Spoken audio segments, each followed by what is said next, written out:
बिस्मिल्लाहिर्रहमानिर्रहीम। अस्सलाम वालेकुम। आज मैं आपसे शेयर करने लगी हूँ आलू और बचे हुए चावलों के कटलेट्स। इनको पोटैटो बॉल्स भी कहा जाता है। ये बहुत ही मज़ेदार क्रंची खस्ता तैयार होते हैं। चाय के साथ इंजॉय करते हैं।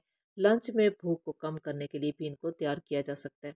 अगर आपके पास चावल बच जाएँ तो आप इस मज़ेदार सी रेसिपी को ज़रूर ट्राई कीजिएगा। इसकी तैयारी के लिए हमने लिया एक बाउल और इसमें हम डाल देंगे बॉयल आलू। 2 अदद हमने बॉयल आलू लिए। अब इन आलूओं को हम अच्छे से मैश कर लेंगे। मैश करने के साथ ही हम इसमें डाल देंगे बॉयल चावल, जो कि हमने 1 कटोरी लिए हैं। हमारे पास चावल बच गए थे। आपके पास कोई से भी चावल बच जाएँ, चाहे आलू पुलाव, बिरयानी या बॉयल चावल, तो आप इस रेसिपी को ज़रूर ट्राई कीजिएगा। चावलों के साथ ही हमने इसमें डाल दिए हैं 2 अदद टमाटर, जो कि हमने छिलके समेत बारीक काट लिए हैं, वो हमने डाल दिए हैं। साथ में चंद हरी मिर्चें शामिल की हैं, वो भी हमने बारीक काट ली हैं, वो हमने डाल दिए हैं। इसी के साथ ही हम लाल मिर्चें लेंगे। हरे वाली मिर्चें जो लाल हो जाती हैं, वो भी हमने बारीक काट के साथ शामिल कर दी हैं। अब हम इसमें डाल देंगे प्याज। 1 अदद हमने बड़े साइज़ का प्याज लिया है। प्याज को हमने बहुत बारीक काट लिया है, वो भी हमने साथ में ही शामिल कर दिए। अब हम इसमें डालेंगे कुछ खुश्क मसाले, जिसमें है 1 चम्मच भर के कसूरी मेथी, वो हमने शामिल की है। और साथ में हम इसमें डालेंगे नमक, ज़रूरत के हिसाब से। कुछ लोग नमक का ज़्यादा इस्तेमाल करते हैं, कुछ कम, तो हम लेंगे ज़रूरत के हिसाब से नमक। इसी के साथ ही हमने लिया 1 चम्मच कुटा हुआ सूखा धनिया, वो हमने शामिल किया है। और अब हम इसमें डाल देंगे हरा धनिया, वो भी हमने बारीक काट लिया है। अभी इन तमाम चीज़ों को अच्छे से मिक्स कर देंगे, ताकि ये जो मसाला है वो बहुत ही ज़बरदस्त और खुशबूदार तैयार हो जाए। मसाला जो है तैयार हो चुका है।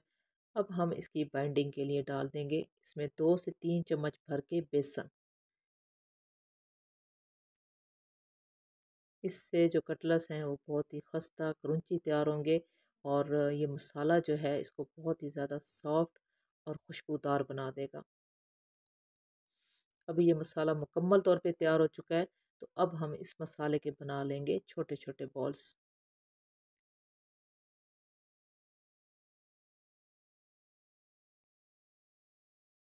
बॉल्स जो हैं बन चुके हैं। ऑयल जो है दरमियानी आंच पे गर्म हो चुका है। अभी इन बॉल्स को हम दरमियानी आंच पे फ्राई कर लेंगे। एहतियात के साथ तमाम बॉल्स डाल देंगे और दरमियानी आंच पे इनको फ्राई करेंगे। कुछ लोगों को इनका कलर जो डार्क वो ज़्यादा पसंद है, कुछ लाइट कलर में पसंद करते हैं। आप अपने हिसाब के कलर से, अपनी पसंद के कलर से इनको आप फ्राई कर लीजिएगा। आप इनकी लुक देख सकते हो कि ये किस कदर खस्ता तैयार हो रहे हैं। और ये बहुत ही खुशबूदार और मज़ेदार तैयार होते हैं।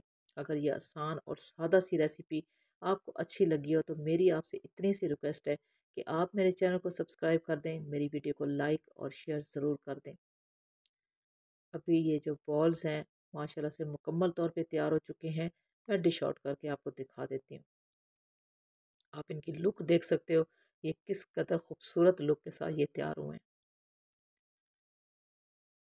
अल्लाह हाफिज़।